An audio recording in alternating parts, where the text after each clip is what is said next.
हर खबर पर होगी आपकी पकड़। डाउनलोड कीजिए ABP live app. Jammu Kashmir में किसानों की हालत पर अजय बाचलू ने एक रिपोर्ट तैयार की है, आपको देखनी चाहिए।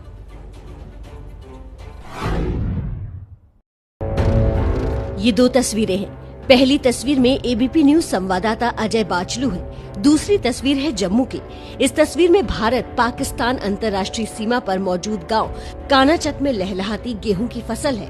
इन फसलों के पीछे है मुश्किल, संघर्ष और चुनौतियों की एक कहानी। हम इस समय जम्मू में हैं। जम्मू का सीमावर्ती इलाका कानाचक है और यहाँ आप देखेंगे जो गेहूं की फसल है वो बिल्कुल तैयार है, कटने के लिए तैयार है। लेकिन किसानों की परेशानी इस बात से है कि ना तो यहाँ इस गेहूं को काटने के लिए कोई मशीन आ पा रही है और ना ही लेबर। फसलों की कटाई अब तक हो जानी चाहिए थी, मगर ऐसा नहीं हो पाया। किसान देवेंद्र सिंह इसकी वजह बता रहे हैं। लेबर है ही नहीं है, इसलिए बहुत बड़ी खराबी होगी। जब आगे भी नुकसान हुआ क्योंकि बारिश रोज 2-4 दिन के बाद आती है। किसानों को अब डर सता रहा है आने वाले उस खतरे का जो कभी भी इस फसल को खाक में मिला सकती है। हमारे बिजली के जो खंभे लगे हुए हैं, अब हम इनको लैंडमैन को बोला है कि इसका बीच से काट दो, नहीं तो रात को जैसे तूफान आया जो तारें जुड़ेंगी तो जो आग लगेगी तो पूरा इलाका खत्म हो जाएगा। मतलब ये रिक्स है। इस वक्त ये आग के ढेर पर गेहूं बैठा है।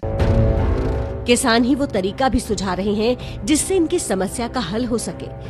जैसे ट्रकों वालों को छोड़ा जाता है ना, ट्रक रोज आ रहे हैं। अब मोदी साहब ने बोल दिया ट्रक जो है वो छोड़ जाएंगे। ट्रकों को अगर छोड़ दिया है तो कंबाइन वाले को भी उधर टेस्ट करो उसका, तो कंबाइन वाले को भी जल्दी से जल्दी छोड़ दो। जम्मू के सीमावर्ती किसानों को जानिए। 5000 गाँव में करीब 4 लाख किसान रहते हैं। बासमती धान की खेती के लिए मशहूर हैं सीमावर्ती किसान। बॉर्डर पार के खतरे को भी झेलते हैं सीमावर्ती किसान।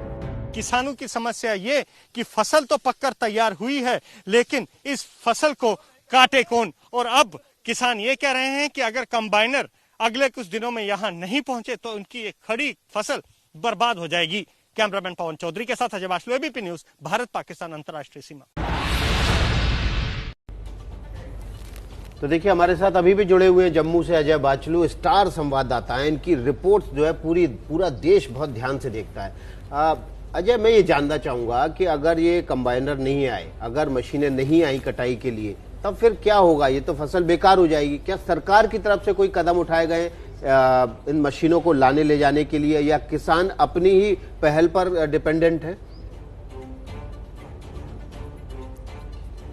देखिए विकास, इसमें दो चीजें हैं। सबसे पहले जो सरकार का अभी तक का ताज़ा आदेश है उसमें सिर्फ ट्रक जो आते हैं, जो एसेंशियल कमोडिटी जरूरी सामान लेकर प्रदेश में आते हैं, उन्हीं की एंट्री को फिलहाल सुनिश्चित किया गया है। तो ऐसे में अगर कंबाइनर आते हैं उनके लिए एक ताज़ा आदेश दिया जाएगा कि जिसमें कंबाइन हार्वेस्टर जो है, जो मशीन है जो फसल की कटाई होती है, उसके लिए अभी तक सरकार की तरफ से कोई आदेश जारी नहीं किया गया है।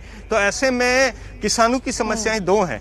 पहली समस्या ये है कि जिस भी इलाके में ये खेत हैं वहां गेहूं की फसल पककर पूरी तरह तैयार है, लेकिन उनके ऊपर से तारें, हाई टेंशन तारें, जो बिजली की तारें हैं वो जाती हैं। तो अक्सर शाम में जम्मू में मौसम जो है आंधी भरा रहता है और मौसम विभाग की भी माने तो अगले कुछ दिनों में मौसम यहाँ खराब रहेगा। तो ऐसे में आग लगने का सबसे बड़ा खतरा यहाँ खेतों में है। और हमने पीछे भी कई बार देखा है कि इस तरह की आग की घटनाएं हुई हैं जिसमें लाखों की फसल जो है किसानों की बर्बाद हुई है। उससे बड़ी समस्या यह है कि बैसाखी के आसपास विकास यहाँ पर फसल की कटाई शुरू हो जाती है, लेकिन बैसाखी को बीते इतने दिन हो गए हैं, फसल और पक रही है। तो ऐसे में अब कुछ ही दिन बचे हैं किसानों के पास। अगर सरकार इस बाबत कोई बड़ा फैसला नहीं लेती और कंबाइनर हार्वेस्टर को जम्मू में बगैर क्वारंटाइन किए उन ड्राइवरों को नहीं आने देती तो किसानों के लिए बड़ी समस्या खड़ी हो सकती है। विकास, मैं आऊंगी आपके पास। अजय, आप लगातार हमारे साथ बने रहें, क्योंकि न सिर्फ किसानों की तकलीफ हमें समझनी है,